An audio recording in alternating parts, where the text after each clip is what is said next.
Big names, big stakes, big blow-ups. It's the next generation of poker on TV. It's the PokerStars.net Big Game, Monday through Friday on Fox. The following is a presentation from PokerStars.net. Last night on the Big Game, Daniel Negreanu found his mark. It's me and you again, looks like. Nah, it seems like it's always me and you, man. Yes. And then settled in against the rest of the table. I had you. That's not gonna look good on TV. Doyle's frustrations continued as he waited for his rush. Nice little game y'all got here. While the loose cannon, Ernest Wiggins, finished the night on an upswing. I got the queen. Ace queen. Tonight, see if E-Dub's journey continues against the best in the world on the Big Game. Hey. Hey, man.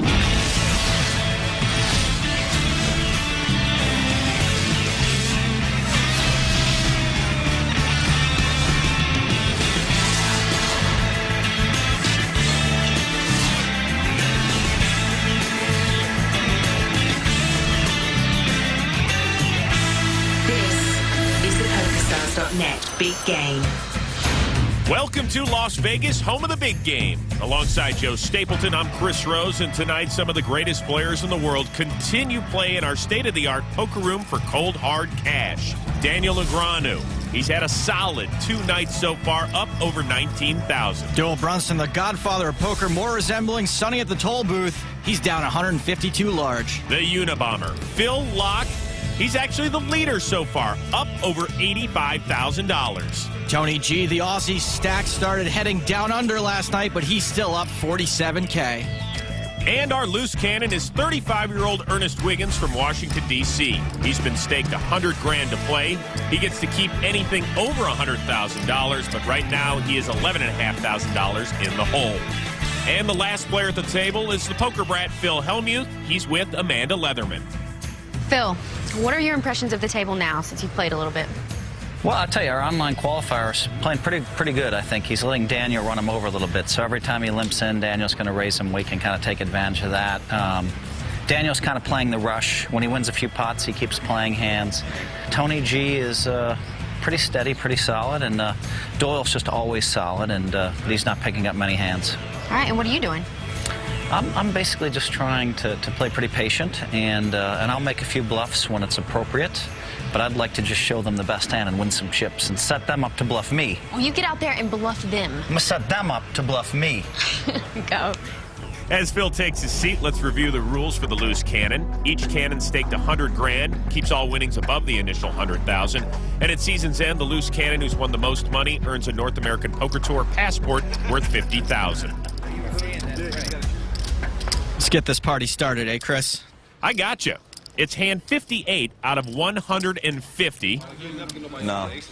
Nice starting hand for Phil Locke, who just limps in. Tony G folds. So does Phil.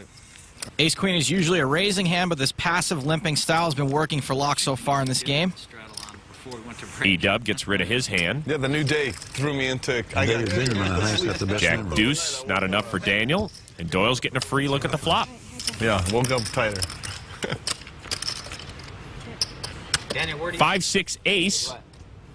Phil Locke's paired his ace. Doyle's flopped an open-ended straight draw. Goes check, check. Jack of spades on the turn.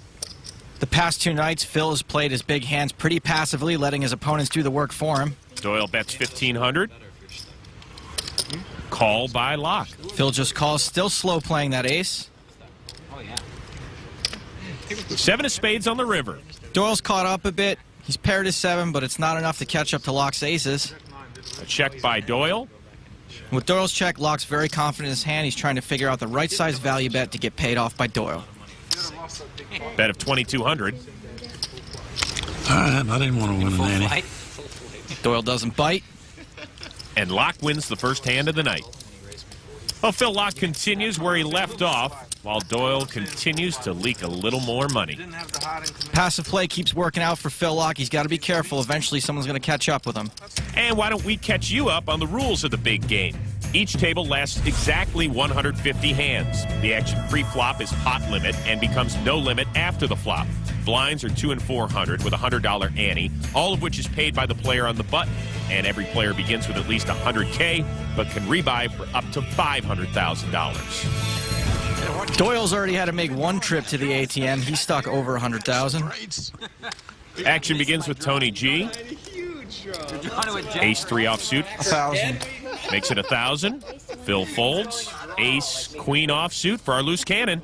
The first two nights, Ernest has not played his big hands very aggressively. Let's see what he does here. And he just calls. Daniel gets rid of his jack high. Doyle makes the call, as does Phil lock.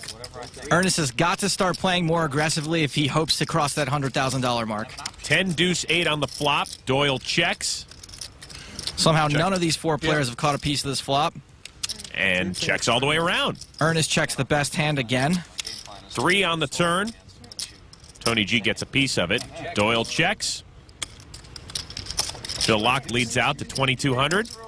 Feels this is a pretty safe board. Tony G calls. Tony now with the best hand. Ernest folds. Misses opportunity with another big ace. Doyle reaching for chips. Only a 9 high. He might be trying to take this pot away right here. What is it? A raise to 10,200 by the Hall of Famer. Doyle's hoping his image will be enough to take this one down. Dr. Brunson and Dr. G in a hand with little old me. I don't know what Phil Lock is thinking about. His nothing's even worse than Doyle's. Gets out of the way. Now Tony G acting with third pair. Tony G loves to play. He hates to fold, although he cannot completely ignore the fact that Doyle has raised in very few pots.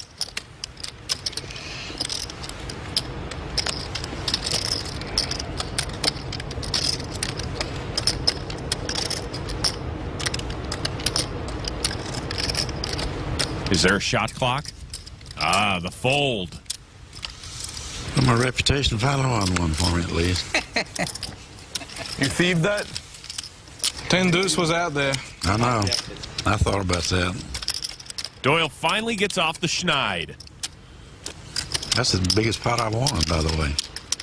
Yay. It's the only pot I won. Yay? Yeah. She just said yay.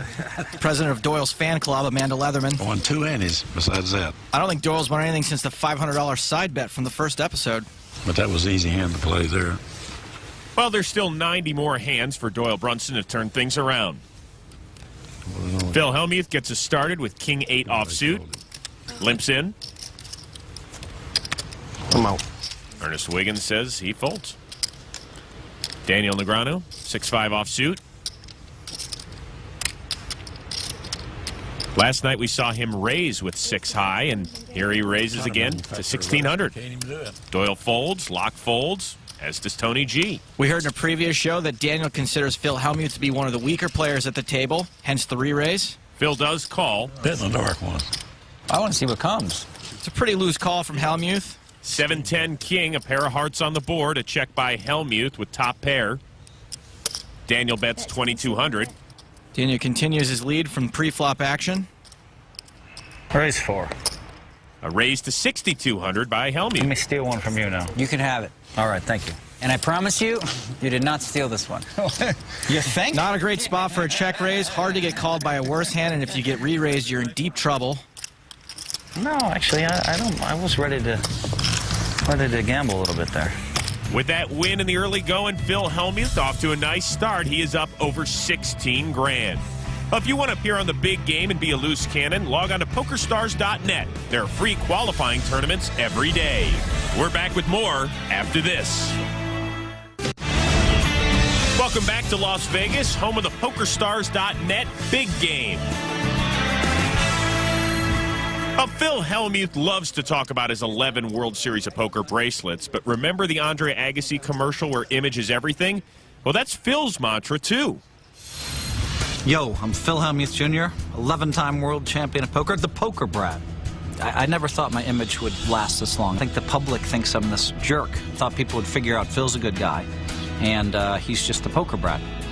But they haven't figured it out yet. I take it personally, or I should just realize, look, I've accomplished like everything in this game, but I don't. I get upset. I'm like, I have to prove to these people I can play, and what I decided to do on my own was to, get rid of the Poker Brat image. I worked with a mindset coach, Sam Chauhan, and it's helped me. I always felt like when I went off and I'd start getting all emotional that it hurt me. When you're emotional, you're a little bit disconnected from logic and reasons. What he was about was making sure that there's zero self-destruction in my life and that I'm accessing all my powers and I'm as positive as I can possibly be. Keeping it in control has been, better for me. I think in 2010, I've become a lot gentler. This year, I've rarely lost it, but it could happen where I lose it here. I'm Phil Hellmuth. I'm reformed at the tables, but I'm still a badass.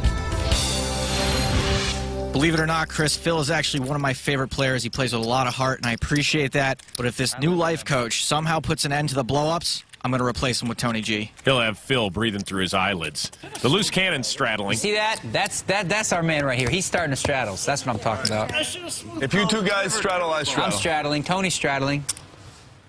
Tony's going to straddle if I straddle. I know that.